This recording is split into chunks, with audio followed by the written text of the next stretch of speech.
Hello, everyone, and welcome back to the Plant Powered People podcast with your hosts, Michelle Cehn and Toni Okamoto. I am getting married this month. We're talking really soon. Oh my God, Toni. And one of my favorite things about this podcast is that we get to share our lives with you. I know on a couple episodes ago, Michelle talked about how she wanted to have a baby when we brought on Josie Steiger. And in this episode, we're going to talk about something that is big in my life, which is my wedding. There are a lot of things to consider when you're planning a wedding as a plant-based person, and it can be kind of tricky. There are a lot of compromises and tricky conversations to navigate. And because wedding season is approaching, Michelle and I invited our friend Taylor to join us in a conversation where all of us will be talking about our experience. Taylor got married last summer. Michelle got married a few years ago, and I'm currently in the thick of it. So we are going to share our experience with you. All three of us have been vegan for more than a decade each. And even with that level of experience and passion about vegan living and compassion for animals in each one of our hearts, we all compromised on different elements of our wedding. And I think this episode will not only provide all those listening with tons of resources and ideas for ways to integrate compassion and veganism into your wedding, but also it's a reminder that perfection is not possible and it's not really the ideal to be striving for. It is so important to be gentle with ourselves, to not hold expectations on others, to compromise, to find balance, and to remember that this is just one day and it is going to be beautiful, whatever it is. So with that, we're going to jump right into the episode. And yes, enjoy. Hi, Taylor. Welcome to our show. Hey, guys. Thank you for having me. Taylor, I'm really excited that you're here with us today. For those listening, Taylor and I actually met in college way back in the day through the Animal Rights Club that I started back at Case Western. And we took a nutrition class together. And there's a lot of history there. So it's so cool to have you on today to talk about a completely unrelated topic to that, weddings. Yeah, so fun. Thank you. Yeah, before we jump into wedding talk, which I'm totally wedding brain right now. But before we jump into that, I would like to know a little bit about you, where you are right now, what you're doing with your life, how you got there. Yeah, so I'm based in Chicago, Illinois, which is currently cold. Frozen solid. Yes, we are recovering from a polar vortex right now, like a lot of the country. So I am a registered dietitian nutritionist. My day job is in nutrition communications. So I'm doing a lot of writing and editing for print and digital publications. And then I also have a small private practice on the side where I do coaching one-on-one with individual clients. And how did you get into that space? And when did you find plant-based living? And how do you integrate that into that line of work? Yeah, that's such a big question. And they're so intertwined. So I am celebrating my 10-year vegan anniversary this month. Thank you. And I decided to write a blog post, 10 lessons I've learned in 10 years of veganism, because I've changed so much. And a lot of it has to do with plant-based nutrition and animal rights advocacy, and just how those have kind of become intertwined for me, and how my approach has changed. But I got started with nutrition because I was interested in medicine. So I started college as a pre-med student. And then after, working in research and shadowing some physicians, I realized that I wanted to do more lifestyle type work, being able to see patients and clients for more than just a few minutes in and out, and to really help them make, sustainable lifestyle habits. And that's when I got really interested in becoming a dietitian. So I switched my major and I got really serious about nutrition. And it was during that time that I became vegan for animal rights reasons. And it was a really interesting process being vegan and going through, traditional dietetics education. It's not impossible, but it has its interesting and challenging times. And then throughout that, became learning about a lot of plant-based nutrition, and I've continued my studies with vegan nutrition over the years. That's awesome. So to not get too deep in that, because I feel like we could talk about nutrition all of the day long. Bring us to when you got married, which was this past summer, your beautiful wedding. Tell us about who you're living with, who your hubby is, and kind of that path leading up to getting married. Yeah. So my partner's name is AJ. I met him in 2014 here in Chicago. So we were together for, I guess, 4 years. I have such a hard time counting and it's all blending together before getting married.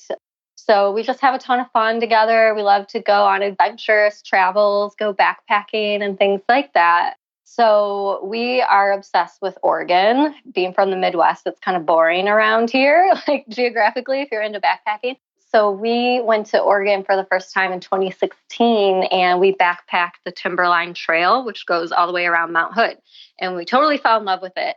And then we went back to Oregon in 2017, and we were hiking on the Pacific Coast Trail right near Echola State Park by Haystack Rock, that beautiful area. And while we were hiking, that's when he proposed to me. So Oregon has a special place in our heart. So when we were thinking about where we wanted to get married, naturally, that was the place we were thinking of. We both kind of like the idea of having a destination wedding. And it was on our flight home from the trip where we got proposed that I found our venue, which was super fast. I told myself I was going to relax and not start planning right away. But I found this incredible, perfect venue, and it just ended up being the one. That's awesome. So I attended Taylor's wedding over the, was it the summer last year? Mm-hmm. Yes, this past summer. And it was so stunning. Like the photos, even just on your cell phone with Mount Hood looking over the whole venue, were just stunning. We'll have to include some photos from your wedding in the show notes. I hope we include the one of Dan, Michelle's husband, where he's like kind of leaning back and you can I think you can see the mountain in the back. And it looks like he's having a lot of fun. We all had a lot of fun. Yes. Fueled by vegan donuts at your wedding, Taylor. Vegan alcohol. And vegan alcohol. Yep. A little bit of vegan alcohol, a little bit of vegan donuts. Yeah. So just to paint a picture for all of those listening, Taylor's husband is not vegan. And so we wanted to bring her on to bring a perspective that I think so many people will be able to relate to, of getting married when you are vegan and your partner is not. And then Toni is engaged and very soon to be having a wedding with her fiance, who is a longtime vegan, and kind of talking about that angle of the experience. And I got married several years ago, before it was like quite so easy to have a vegan wedding. So yeah, I just want to like have us all kind of step back to the place where Toni is right now, when we are madly, deeply in love with someone that we're going to marry and we get to be planning our wedding. And then what does that look like, especially with you, Taylor, as you start having conversations with AJ? Like, had you envisioned having a vegan or plant-based wedding? What were your thoughts around that at the time? And then what did those conversations look like with AJ? I think we both knew, like, absolutely, the food would definitely be all vegan at the wedding. And the reason I say it's not a vegan wedding is because, you know, his attire wasn't vegan. All of my attire was vegan, of course, and all the food was vegan, but, you know, there were certain aspects that weren't. And I think it's really important to just have as much open conversation as you can about those things if your partner isn't vegan. And obviously, if you're getting married to someone who isn't vegan, you've likely had those conversations about various topics throughout the course of your relationship, and you're probably used to navigating, you know, those complex conversations. But I think it's important for you to have an idea of, okay, like, what are things that absolutely have to be vegan for me? What are some things I can compromise on? And to have, you know, those open conversations with your partner and seeing, you know, what's important to them as well. Yeah, definitely. And I feel like from both my own experience and talking with other people as well, like, not only is it just taking into account you and your partner, but a lot of times, like, family members or your partner's family members might be paying for, say, like a rehearsal dinner or a shower or something like that. And if they're paying for it and they have relatives who are not vegan coming, they might feel like they'd want it to not be vegan. And then, like, you have to be the one standing up being like, I want this to be vegan. So, like, there's a lot of tricky waters that have to be navigated when you're dealing not only with your partner, who hopefully open conversation and all of that love and respect of each other's opinions are very much present, but also with people who are a little bit more detached but might be involved in the wedding plans. Have you experienced that, Toni? Well, I think maybe other people can relate to this, but I didn't have a vision, but so I didn't think my whole life, this is what I want. Except when I had a ring on my finger, it was like, okay, this is what I want. I looked at Pinterest and I quickly put together a vision. And I just got engaged a month ago. So it's a very short engagement. And I knew I had to do a lot of planning. And I care more about visual things than my partner. So my opinions were stronger. And I had to step back and say, this is not only my wedding. And I think that happens. I know it's happened for a lot of my friends where as the bride, you feel like you're entitled to choosing all of the details. And I had to step back and say, okay, this is not my wedding, not only my wedding, it is also my partner's wedding. And so I had to shift a little bit and respect his decisions as well. But yes, I also have family members who are opinionated, and everyone has been so kind and trying to not overload me with their suggestions and opinions. But it's kind of like in one of those ways where it's like, I don't want to be super opinionated. However, have you thought about, or you Right. should do? And so then I am still do get a lot of suggestions that are heavily weighted. How about you, Taylor? Yeah. One area where we did compromise with family, because it was a destination wedding, we had, a couple events leading up to the wedding day. So we had a rehearsal dinner that was just for like our immediate families, and that was all vegan.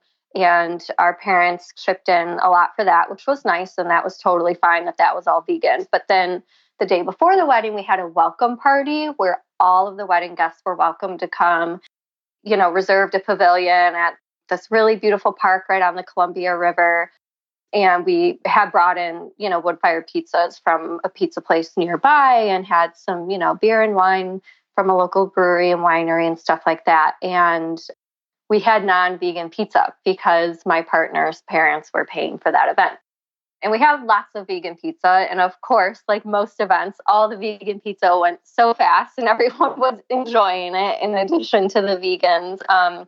But that was one of those events where it's like, okay, like I really appreciate your generosity. I understand you have concerns that a lot of your extended family members aren't going to like vegan, cheese and tofurkey sausage on their pizza. And, you're paying for this. So that, was an area where I compromised, in the wedding events. Yeah, I had something similar. Like everything that I organized and Dan and I organized was pretty much thoroughly vegan, but we got Dan's family's from Ohio and we got married in California, and a lot of his friends and family, we had a pretty small wedding and we didn't invite a lot of our friends and extended family. So his mom wanted to organize sort of a follow-up celebration, like a Ohio wedding, she called it, to be able to invite all of their friends and family that were in that area. And I played no part whatsoever in organizing it. She kind of took the whole thing on, and I didn't even think or want, and still wouldn't have wanted to step into that situation and ask for it to be a certain way. Like it was almost not, as much as it was in honor of me and Dan getting married, it was not our event. And that was not at all a vegan event. There were vegan options, but it wasn't vegan. And it's not something, I think it's really important as we navigate these kind of situations that attach to our deep identities as human beings. Like I remember being nervous that people would judge me, or that somehow it would upset people who were vegan who were coming to this party that I wasn't even organizing or whatever. And it's so important that we remember this is not the time to really be an activist. As much as we tell our guests who are coming that we're serving a vegan meal and it's one meal, you can go plant-based for one meal on our wedding. It's also just one meal the other way around too, that people would be eating anyway. And so it's just important to be gentle with ourselves and remember and like put everything into perspective, that it's one day and we enjoy it in the way that we can compromise with all of those around us who we love. I'm curious, I am not in this position, and Paul's family, they eat mostly vegan. And my parents know very well that I really, really feel strongly that we have vegan everything. And so my rehearsal dinner, my bridal shower, which is tomorrow, is going to be vegan. Everything is vegan. And I very fortunately didn't have to have any of those conversations. I didn't even have those conversations, to be honest. I was so focused on everything I was organizing that it was just like, show up on this date. I had zero involvement, and Dan had zero involvement of planning or really doing anything. And so retrospectively, I could have, I may have, I don't know, maybe perhaps I should have brought that up or had a conversation about that. But truly, it was like, it was a gift that Dan's mom was giving to us in the way that she wanted. And the conversations didn't happen, and that's what it was. And we fully appreciated it. And did it hurt you at all? Like, did it make you feel like this isn't even for me, this is for you? And if so, how did you overcome those feelings?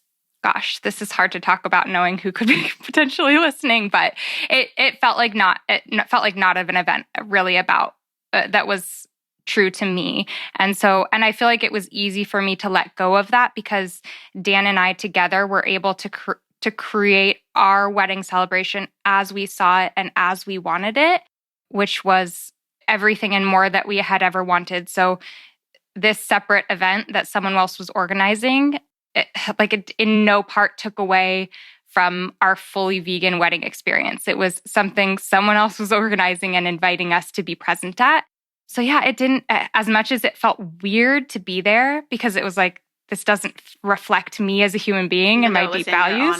And even though it was in my honor, and that felt weird and different, it's just what it was.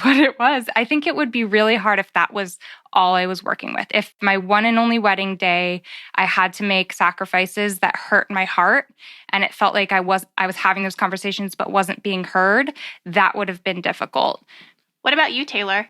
I really love what you were saying, Michelle. Like, your wedding day is what was, that was about you. That was a reflection of you. You got to plan that. And, that's what, mattered the most in terms of making sure it was all vegan. And I definitely echo that, because our welcome party where we had non-vegan pizza, that event wasn't really about us. That was about, extended family that lived all over the country that was gathering in this one place that maybe hadn't seen each other for some of them literally years. That was for them to, hang out and talk and, have a bite to eat and, welcome people after their long journey, to the Pacific Northwest. And again, it was an event that someone else, was generously putting on for us. And because I was able to control what was happening on the actual wedding day, it made it a lot easier. But I did have those conversations with my partner, and it was hard. We had it a couple times, like, do we have to have non-vegan pizza, at the welcome party? What does that mean? Is that a topic that we approach your parents about? Like, we had that discussion, and I, sat with it and eventually decided, like, this is a battle I'm just going to choose not to fight. So I think it's important to have the conversations multiple times and to sit with it. And, if you're getting really emotional, to take a little time to step away and think through your priorities. That's really good advice in general, even just to, if you find yourself getting heated and emotional and no longer being really thoughtful about what you're saying, to just sit back and collect your thoughts and approach it later. Good advice for marriage too. Yeah, definitely. Not as easy as it sounds sometimes. So tell us about your big special day. Did you have a vegan caterer? Was there a bakery that you went to that was all vegan, or did you find a regular bakery and have them make a vegan cake? How did you find your vendors? I was super lucky. So my venue is called Mount Hood Organic Farms, and it's a working organic biodynamic pear and fruit farm right at the base of Mount Hood. And they have one caterer that they work with exclusively, and she makes the freshest, most beautiful dishes from produce that they have in their garden and from things that they get at the local farmers market. So when I first asked her, hey, could you do a vegan menu? She said two things, which I was happy to hear. One was yes, because our meals are usually plant-based. We'll just plop like a piece of fish or steak on top or whatever. So that's easy to do. And we can add in some, local beans and tofu and things like that for protein. But then she said that the owner of the farm was vegan. And so she was well versed in making vegan food. So it's like, oh my gosh, like this is so amazing. Like, what are the chances that I found a venue where the owner of it is vegan? Like, this just feels totally awesome. So I didn't have to shop around for caterers. I got really lucky. So everything was super fresh and plant-based and beautiful. As for dessert, we went with vegan donuts. There was a vegan bakery in Portland that would make a vegan cake, but the price was just insane.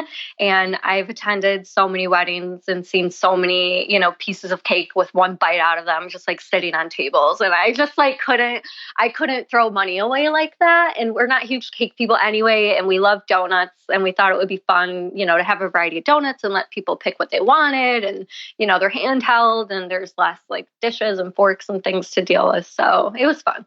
It was so beautiful. Like oftentimes at a wedding, by the time there's cake, like people are trying to be on the dance floor and hanging out, and then you have to like go and sit down with your cake. But at your wedding, like there were literally people dancing on the dance floor, like with their voodoo donut in hand, like, as dancing stacks. Like it was so fun. I loved that so much. And everybody loves voodoo donuts. They're so tasty. Gosh. What a great idea. Yeah, if anyone's ever in Portland. Oh. And what about your experience, Michelle?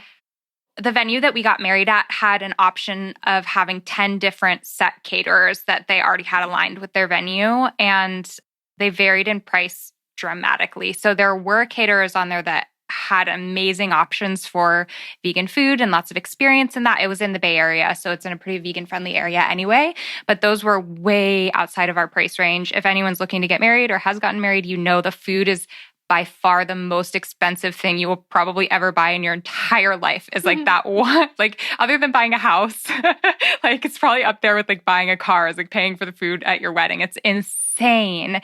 And as much as like at the time I had been vegan for like nearly a decade, this was so near and dear to my heart. And I knew I wanted to take the opportunity to introduce all the people who were coming to my wedding to an amazing meal. But at the same time, I was just like, this is crazy.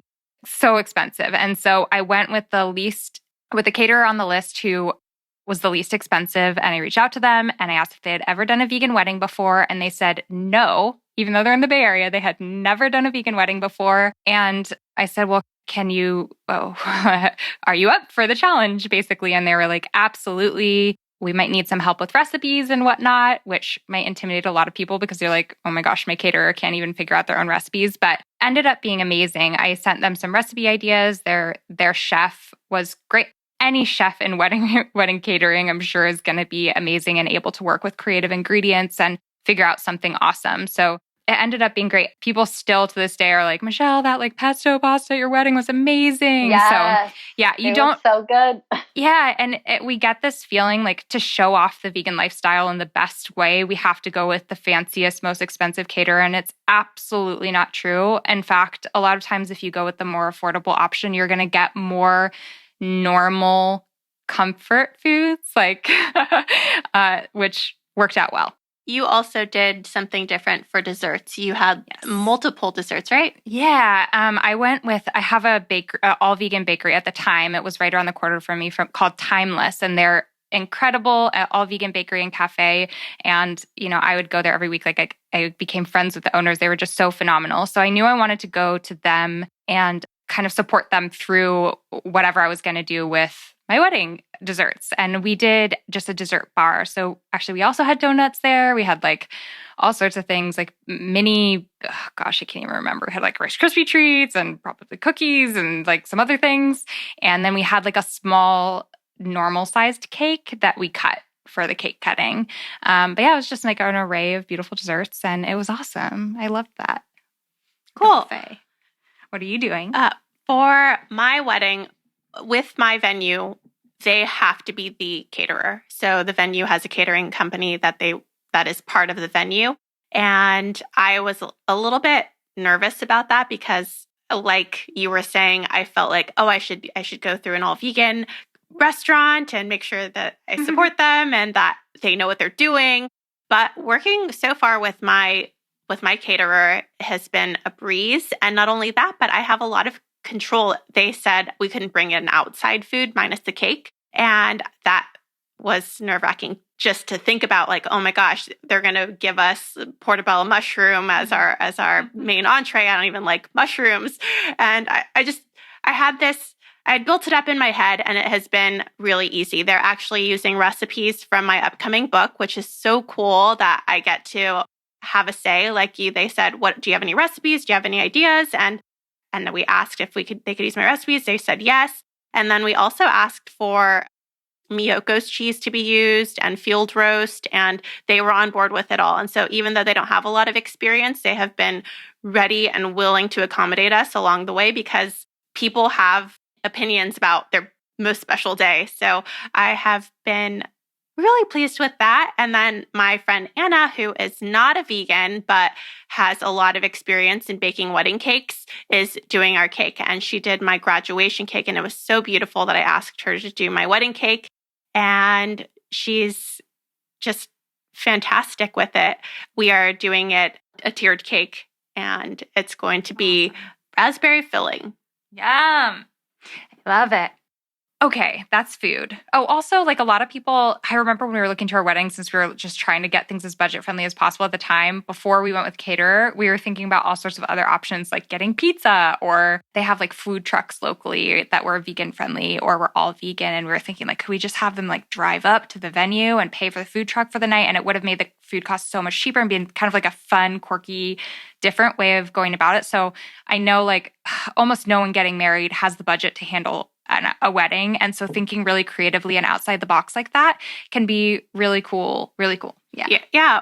Josie Steiger, who we had on the episode talking about her vegan pregnancy, she got married in her backyard. And with the money that they would have used for a wedding, they redid their backyard. Wow. And they had a food truck pull up in their cul-de-sac and park it out there, and everybody could just go grab food as they wanted. And I thought that was a really cool idea, and it was unique and special. And it also invested in their lives together rather than a big party, which is what I'm doing. I love that. All right. So let's jump into other components of planning a wedding and other cool and fun, unique ways to integrate vegan and plant-based passions into wedding day. Taylor, can you talk about like what are some cool things that you did to integrate that into your day? Oh my gosh. So I had maybe a little bit of a different approach. I wanted to keep things as simple and stress-free as possible because it was destination. And in addition to being vegan, especially because most people were flying out there, I wanted to try to, lower the environmental impact of it. So that was a huge focus of mine. And, I tried to rent things, do secondhand as much as I could, things like that.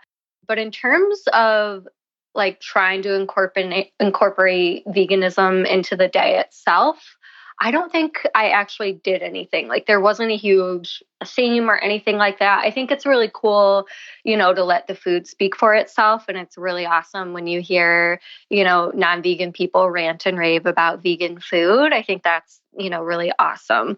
Yeah, your food was so good. I have dreams about your food. And Taylor wrote a blog post about her wedding and her experience over on World of Vegan. And I remember uploading the photos, and I was just wanted to so deeply reach into the screen and be able to eat those dishes of food again. It was so good. I know. I wish I could have that meal all over again. Toni, are you doing anything cool to incorporate? No, I've been part of weddings that have been really stressful and super DIY. And then I've also been part of weddings where the bride and groom chose to not really take on any extra things to worry about. And so I wanted to go that route. And there are a few things that I cared about. Like I do care about the food being vegan and things like that. But I just don't have the energy to take on anything. I know you did some really cute things that I'd love for you to talk about, Michelle, like your cookbook favors. Those I still have mine, and Me too. They're so cute and such a brilliant idea. First, can you tell us about what it is and then how you came to that idea? Sure. So kind of opposite from you guys, I was all about trying to think about how I could incorporate little messages of compassion throughout my day. And one of the ways that I did that was with the wedding favors. So I ended up creating my own little miniature hand-printed, attached, whatever, 10 recipe cookbooks. And so I at the time, I was not a recipe developer, but Dan and I had kind of come to some favorite recipes that we would always make within our home. And so we thought it would be really cute to share our top favorite recipes with all of our guests there. So I would reach out to the cookbook authors and see if it was okay to share the recipe. And then just kind of it just created these little mini recipe books. I can show a photo for you guys over in the show notes. But yeah, it was really cute. I loved that. Did you do anything else? The name tags, this isn't really like a vegan message, but I love animals. And at people's tables, the little name tags were attached to little animals that I had spray painted gold. So they looked like really tiny, cute little animals. Michelle, I still have mine, by the way. I do too. That is so funny. In my living room. I'll go to someone's house, at Dan's parents' house in their basement at their bar. Their little name tags are sticking up on the shelf. And it's like these things that, gosh, they probably cost 25 cents. They're like colored plastic kids' toys of animals. Did you spray paint them? That I spray painted gold. But it's so cool. I'll randomly see them in different friends and family's houses. So that's so cool.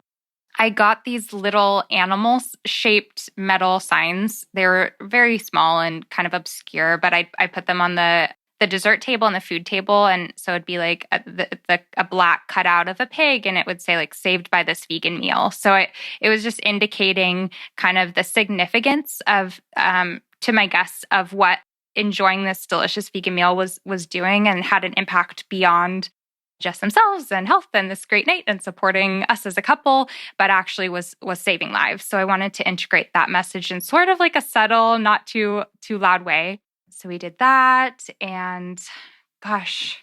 Well, there are a couple things, now that I think about it, that it was sparked by Taylor's comment about how she wanted to be environmentally friendly as well. So not only being vegan focused, but also considering your impact or on the environment. And I am also choosing to rent a lot of my stuff. So I'm renting pretty much all of my accessories, clothing, things like that from Rent the Runway. We're having a Jewish ceremony. And so the kippas that the men will be wearing they're made out of seed paper. So you can plant them. And so instead of having 40 kippas left over or having to donate them, they can be planted and grow wildflowers. So there are some little things like that. Oh, yes. And we are having someone make our chocolates, and they will be as wedding favors. Yes, as wedding favors. And they'll be, of course, cruelty-free and fair trade. Plant-based. Yeah. Yeah, it's different. I feel like for you, Toni and Paul, you're everybody knows you as the vegans. You're both kind of figures in that space. And so it kind of speaks for itself. Whereas a lot of people, I feel like they might have a wedding and their family and friends or people are attending might not even know that about them yet. Yeah. And also with our guests, I would say 75% of the people who are coming in, they're traveling in, and they're vegans, and they're very, very, very just their identities revolve around veganism already. So you don't need to be incorporating the messages. Yeah, that's interesting. It's interesting. I haven't been to that many weddings in my lifetime, but I've actually been to more vegan weddings than non-vegan weddings, which is crazy. That is amazing. Clearly, I need to get out of this little tight-knit circle. So let's talk about your clothes, Taylor. What did you wear, and how did you pick what you were wearing? So this was an adventure. I'm really into ethical and sustainable fashion. And so I knew I wanted to do a secondhand dress, which I found on a visit to Portland, actually, when the visit that I took to see my venue in person. I found a dress, and it was great. And, it was big, and they tightened it with those little clips that they put on you when you're trying on your dress. And they're take it to a seamstress, they'll take it in, it'll be good. And so I brought it home, and I just left it in the closet for a few months because we were engaged for over a year, and I got my dress right away. So I was I don't need to worry about it, whatnot. So then I pulled it out, several months before the wedding. I was all right, I guess I should go, get this altered now. And the seamstress was I can't work with this. So I was like, what do you mean? And she's like, well, just the way, this line is here and the way this is cut here, like because I have to take it in so much, like it just won't work. And so I was really upset and was freaking out because there is no secondhand bridal store in Chicago, which is insane. And, it was getting close to the wedding date and I was just, really upset about it. But that same day, actually, like literally old wedding dress in hand, running around the city with my sister, we found a bridal shop that had like sample dresses, like off the rack. And I found one there. It wasn't secondhand, so compromised on that, but it fit way better. It only needed very minimal alterations. And, it's pretty easy, I'd say, to find vegan materials in wedding dresses, like satin and polyester and things like that. Not necessarily earth friendly, but vegan friendly for sure. So yeah, there's lots of options there. Yeah, the interesting thing with wedding dresses is when you're looking for something vegan friendly, because silk is a big one that gets into wedding dresses. And when you're looking at extremely high-end, expensive wedding dresses, oftentimes they'll include silk or some animal product in them. So it's kind of nice because it kind of pushes you to look at more budget-friendly options, or when you're looking at more budget-friendly options, which is all I was looking at, everything almost always happened to be vegan anyway.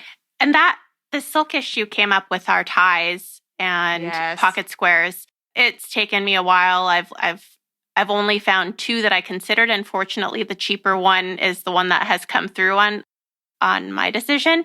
But the other one was like handmade from Toronto that matched my matron of honor's dress. And yeah, so silk ties were a big issue for me. Oh my God. I remember going to so many different like department stores and everything, trying to find a silk free tie that was in our color scheme.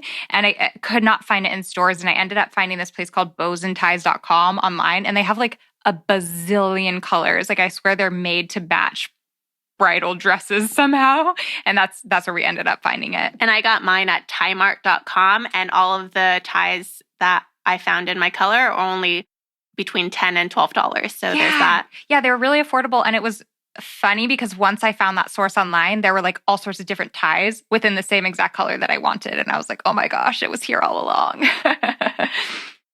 That's an interesting thing. Almost always women's fashion and clothes are more difficult to shop for, but with weddings, I think that's the one case where it's so much harder for men to find a suit, a tie, suit with wool, shoes. Without wool, I mean. Yes, a wool-free suit is difficult. And you said, Taylor, that's something that you did not worry too much about. Is that right? For my partner, yeah. And we talked about it, and he eats, I'd say, like 95% vegan, but he wears leather shoes and belts, and he has wool suits and things like that. So he wore a pair of leather shoes that he already had, and then he had a custom made wool suit. And I'm sure I expressed my disappointment about that. But again, like if you're marrying someone who's not vegan, like you've likely had these conversations and like broached these topics before. One thing I just thought of, though, that I wanted to bring up about silk that some people don't think about, if you or your partner are carrying flowers, a lot of times the ribbon that they tie the flowers with has silk. And I asked mine to get reclaimed fabric just because I, was trying to be eco-friendly without silk. But usually they'll just, they have a roll of silk ribbon that they use. So that's one thing that people don't really think about. And in the grand scheme of things, it's a tiny piece of fabric. Like, it's not the end of the world if you forget about it. But if you're really trying to think of all the areas, that's one little place. Yep. And you can get satin or burlap. I think I got burlap on mine. Yeah. And for anyone who's like, what are all the things that I have to think about for my wedding? I have a guide over on World to Vegan that we can link to. And it talks about, the suits, the ties, the shoes, the dress, the food, like the makeup, the beauty, all of the things and how to kind of veganize them. Yeah, my husband ended up, I think, because we wanted his outfit to be totally vegan, we had no choices, and we were just okay with that. He ended up getting something from Men's Warehouse. So there's there are companies like Brave Gentleman that can like custom make a beautiful vegan high-end wool-free suit for you. but they're extraordinarily expensive. So if you're shopping on a budget and you want to stick with vegan and menswear for the wedding, it is possible. You're just going to have fewer options. You might have to look a little bit harder. And same for makeup products. For me, I have a very specific hairstyle in mind, and there are not very many people. It's a vintage hairstyle, it's a 1920s, very hard to do hairstyle. And I did not ask her once I found one, I did not ask her if she could tell me all of the products that she would be using. So that's somewhere that I was willing to just overlook. Mm-hmm. Did you have any experience, Taylor, or thoughts with wedding makeup or hair or anything like that? Was it something you even really bridged? Yeah, it was, when I was shopping around for hairstylists, I always asked about vegan products and, eco-friendly products, and they said no problem. And I even said I'm willing to bring my own too. And I had a trial, which I think is important for hair. Definitely. I so regret not doing that. So deeply regret it. Yeah, I just did mine last weekend, and I was so glad that I did because I had some changes to be made. I remember telling you that because you're like, I don't know if I need one. And I was like, I thought it was the stupidest thing in the world that people would pay for hair and makeup on a day where they weren't even using them. And I totally understand. Like, it's so, do it. Well, you just spend so much money on your videographer and your photographer that you want to make sure that it's perfect so that it's... And it will never be perfect. So I don't think that's a good expectation, but you want to make sure it's something that you're comfortable and you feel good in. Yeah, I echo. I was so mad. I took so long to even book a hairstylist because I was so mad at how much it costs. And my hair is really boring day to day. So I was like, this is ridiculous. But, weddings are expensive and it's just one of those things. And then my sister did my makeup. So that was really easy. She used most of my products and some of hers. Yeah, I'm doing my own makeup. I love that idea, Taylor, of bringing your own makeup products because, which honestly, even if you're not vegan and not trying to have a cruelty-free or plant-based wedding, these are products that you already know work on your face. They aren't going to irritate you. They're going to look natural. They're going to be in your style. That's a brilliant idea. Yeah, I also did a boudoir photo shoot as a gift for my husband. And the same thing, I asked them to use, vegan, because they had bring in a makeup artist and a hairstylist to do you up before your photo shoot. And I brought some of my own products and I asked them ahead of time to do vegan and eco-friendly too. And they were totally cool with it. So just open communication is really the theme of everything wedding planning.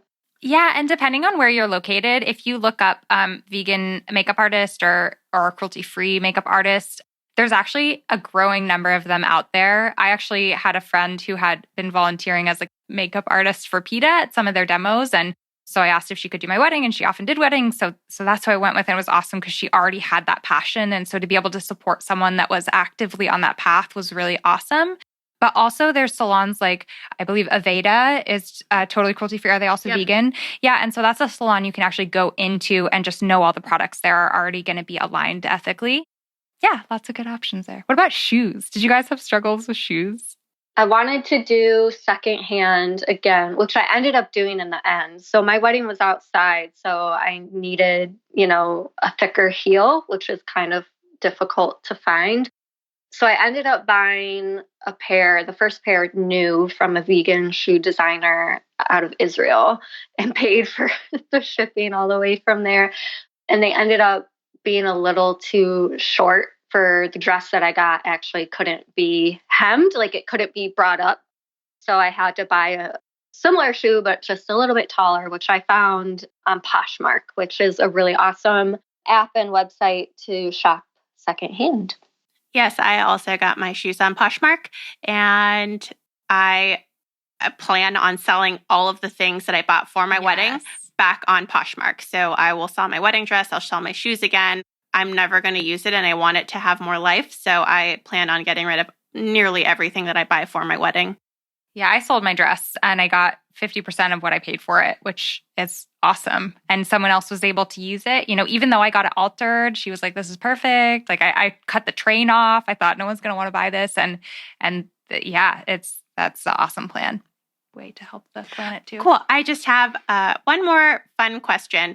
Do you have any budget hacks of ways that you were able to save some money for your wedding? My big one is just to go low key. I feel like people think that they need to have so many details, so many DIY things, which DIY can end up being more expensive in the long run when you're buying all of the materials and everything like that. But just really focus on like a couple main areas. And in terms of decor, like, what do you really need to have? So that was my biggest thing. And then renting as much as you can, or borrowing, if you have a lot of friends who had recently gotten married. There's so many sites popping up nowadays for like secondhand wedding things or renting wedding things. I think that's a really, really great way to go. And then in terms of food, like Michelle already said, like that is the biggest piece of your budget. With weddings, like, I feel like we've been talking about fairly traditional weddings, but obviously you can do whatever you want on your day. And a lot of people don't even do like a big meal. They might just do appetizers or things like that. So you can really, really shape it down in a lot of different areas. Good tips. Very, very, very good tips. Do you have any tips before we head out? For budget, like when you think about your officiant, you can have a friend or family member. My dad was my officiant. Toni's having a friend as her officiant.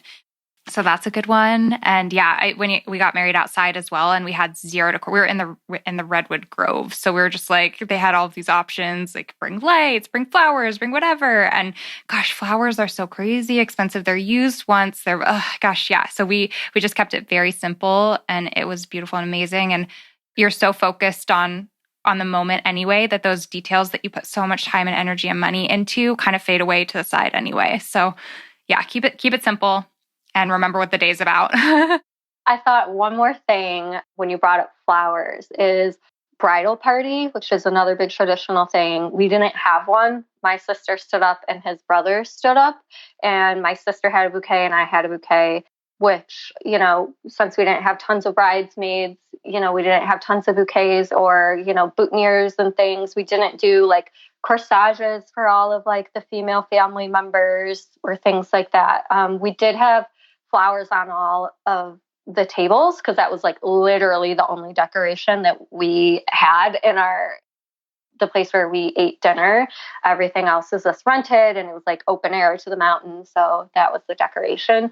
But, some people might feel pressured to like buy, apparel or other things for their bridal parties, and that can really add up. So I think wisely about spending bridal party wise. Yeah, I'd like to echo everything that you both just said. And one other thing that you can do for our centerpieces, we are having a florist, but instead of having solely floral arrangements, we're having edible arrangements. So we're having her in our colors, which are like a navy, a gold, cream, just dark colors, and wine. She's doing like fruit arrangements, which I thought would be pretty, and also would make me feel less bad about just having our flowers go to waste. So there's an option if people are trying to do something different. And yes, to the officiant, that is like a $500 save if you're having your priest or rabbi. And if you have someone that's like that knows you well, it's such a special experience to have them marry you. Yes, our friend Ari is doing our wedding, and he is such a wise and spiritual, wonderful person that he could say anything. He's going to be perfect for that. Everyone's going to start booking him for their wedding. And then also borrowing. My best friend is letting me use her veil, which is saving me a chunk of change. And I also feel good because after the wedding, I just like, here you go, take your veil back. Yeah. And even like flowers, like the bouquets I did have a small bridal party. And so I asked the florist to do like quarter size bouquets. You could even have them hold one flower. Like it doesn't have to be a big thing. And then I also reused the bouquets for our party. So like instead of having extra bouquets on the tables, I went and I stuck my bridal bouquet in there, and there we go. So yeah, lots of ways to get creative. We're doing that too. I only have one person. She's my best friend, and then Paul's having one friend too. And we're taking her flowers and putting them next to the cake so that they're cake next to our wedding cake. Yeah. All right. Well, I think before we close up, I think that one of the big challenges that everyone faces is just being able to communicate to people who are trying to tell you not to have a vegan wedding or not to choose the type of wedding that you and your partner want. And it's so important to remember that this is your day. Even if family or friends are helping pay for it, or there's people that are trying to direct you in one direction or another, this is about you and your partner, and however you want the day to be or go, it really should be about you. And hopefully the people that you love around you will respect that if you just set those boundaries. Yes, and also pick your battles, Yeah. choose your battles. So if having vegan food is important to you, then maybe focus on that. Like Taylor had some compromises with the suit, and I have had some compromises as well, and you had some compromises. I think being flexible is going to make everybody happy in the end. Any final words of inspiration, Taylor? Just open and honest conversation, and, know what your priorities are and enjoy the day. I know everyone says that and it's so cliche, like it goes by so fast, but it really does. So remember what's important. All right. Thanks so much for coming on to the show. I especially love talking about it as I am super, super, super focused on wedding life right now. Thanks for sharing your story. Yeah, we'll have to share Toni's wedding photos, and we'll share Taylor's wedding photos and some of my wedding photos. We'll put that all in the show notes. So if any of you guys are curious to see what this looked like visually and kind of get a sense of the days, you guys are welcome to check that out. And thank you so much, Taylor. Thank you, guys. Thanks. Bye-bye. Bye. I found this episode extremely helpful. It was nice. And relevant. Yeah, it was nice to know that other people have experienced the same difficult conversations and had to make the same compromises. And it makes me feel better while I'm currently in this process. So I hope that if you're wedding planning or if you're helping a friend wedding plan, that you found it helpful too.